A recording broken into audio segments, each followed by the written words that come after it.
Okay, imagine if, like, the internet's entire address system suddenly changed. Sort of like if all street addresses pointed to one main post office, but somehow your mail still got to you. Yeah, that's actually a pretty good analogy for what Google's starting to do with its country-specific domain names. Mhm. Like the .co.uk or .com.au ones. Right. And the official word came down on April 15th, 2025. It feels like a big deal. It really could be. For a long time, those endings were pretty important signals, especially for search engines figuring out who a website was for. Exactly. Now Google seems to be moving towards something. Well, something more nuanced, maybe. Uh-huh. And look, this might sound super technical, all this ccTLD sunset talk. Yeah, definitely has that technical ring to it. But if you're trying to reach people online, maybe you run a business or you're in marketing, or honestly, even if you're just curious about how this stuff works. Then this is something you probably need to get your head around. Hmm. So think of this deep dive as your quick guide to what it all means. And we're working from a really solid guide here. We're calling it pasted text. It digs into Google's ccTLD sunset, what it means for SEO. Right, it uses Google's own announcements plus their research. Seems pretty comprehensive. It is. So our goal today is basically to unpack this. What is the ccTLD sunset, really? Why is Google doing it? What does it mean for, getting found on Google for SEO? And most importantly, what steps can you actually take? Hmm. And we're glad to be exploring this here on Search Insights Academy, which is all about understanding these kinds of shifts in the search world. Okay, so let's dive in. What exactly is this ccTLD sunset? So fundamentally, Google is starting to redirect those country-specific domains. Think google.fr, google.k. They'll all eventually point to the main google.com. Okay, so it's a redirect thing, Yeah. but it's not like flipping a switch overnight. No, no, definitely not. The announcement was April 15th, 2025, but it's a gradual rollout. Got it. But Google's official position is kind of interesting, isn't it? They're saying. What was it? They're saying nothing in international SEO really changed.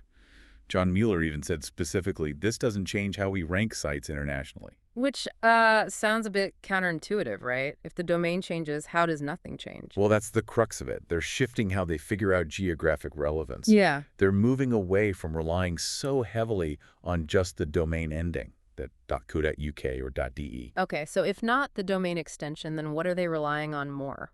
A few things, really. The searcher's actual physical location is a big one. Right, where you are when you search. Yeah. Then there's the content itself, the language used, other localization cues within the pages. Like mentioning local landmarks or using local currency. Exactly. Also, those hreflang tags, the code bits telling Google about language and region targeting, those become even more important. Okay, reflang. We'll probably need to circle back on that. And what else? And signals from Google Business Profile, for local businesses. Ah, right. Okay, so in terms of SEO, what's the thing that's actually being lost here? It's that sort of automatic ranking boost you might have gotten just by having, say, a .com.au domain for Australia. Search Engine Land summed it up well. That specific advantage is going away. So it might level the playing field a bit. Maybe smaller businesses without tons of country domains can compete better now. Potentially, yeah. If they focus on the other signals, like really good localized content and technical setup. But it's not like everything's changing. What stays important? Oh, absolutely. The core stuff for international SEO is still vital. hreflang tags, like we mentioned, making sure your content is properly translated and culturally adapted, language meta tags, all that remains key. And just basic local search principles, like for map results and stuff. Still totally relevant. Proximity, Great. relevance to the search query, prominence, how well known the business is. Those factors for the local pack and Google Business Profile results aren't changing. Google still wants to show locally relevant results. Okay, so recapping that bit. Lose the automatic ccTLD boost. Probably don't need multiple country domains just for SEO anymore. And maybe that instant visual cue for users seeing the local domain, that's less of a thing now, too. That's a good summary. So why? Why is Google doing this, moving away from ccTLDs as the main signal? Well, their main stated reason is about user experience. They argue that country-specific domains aren't as necessary now because, well, people travel, people buy things internationally, people look at content from everywhere. Right, like if I'm in Paris, I probably want local search results, not results tied to my home country's Google domain. Exactly. It should be seamless. And from Google's side, it also simplifies their own tech infrastructure. Ah, makes sense. Managing all those different country versions must be complex. You bet. Plus, think about mobile. So many searches happen in apps or widgets where you're not typing in Google dot whatever anyway. You just search, and Google figures out where you are. True. Okay, so the pasted text guide you mentioned earlier, it had some research findings too, didn't it? It did, yeah, and this is pretty interesting. They looked at 50 websites that actually made this switch, moved from country domains to using subfolders on one main domain Oh, wow. When did they do this? between 2022 and 2024, so it's really relevant timing. The big question was, could strong localization efforts make up for losing that ccTLD advantage in rankings? And what did they find? The findings really support consolidating onto one global domain, but using localized subfolders. So, instead of example.co.uk, you'd have example.com/ngb. Right, like example.com/onano for Australia/farfar for France, etc. Precisely. And the fact that 50 sites did this suggests the SEO world is kind of catching up to how Google's thinking is evolving beyond just the domain name. Okay, so if a business is thinking about doing that, consolidating domains, what do they need to get right with their website structure, the URL architecture? Clarity is key. You need a logical structure, separating content for each market clearly. And the absolute crucial part, if you're migrating away from ccTLDs, is meticulous redirect mapping. Redirects. Okay, explain that a bit more. Like, what happens if I mess that up? Well, users could hit broken links, error pages, which is a bad experience. And for search engines, you basically risk losing all the authority and ranking signals associated with your old URLs. It's like moving house and not telling the post office your new address. Ouch. Okay, redirects are vital. Got it. So if the domain itself isn't the main location's signal anymore, what else do I need to do to signal my target audience effectively? This is where you really need to amplify those local content signals. Think about weaving the local context into your content. How so? Give me some examples. Mentioning specific neighborhoods, maybe local landmarks, cultural events, Mm-hmm. things that resonate with people in that region. Like that Melbourne bakery example you mentioned, referencing Fitzroy Gardens or the laneways. Exactly like that. Also, using the right currency, correct date formats, creating content that speaks to regional needs or interests. And things like local testimonials. Oh, definitely. Local testimonials, case studies, they build trust and scream local relevance. Okay, makes sense. What about Google Business Profile? You mentioned it earlier. Does its role change here? I'd say it's important to actually get styled up. You absolutely need accurate, up-to-date info there. Regularly adding good photos is huge. And responding to reviews. Yes, responding to reviews, both good and bad, shows you're engaged locally.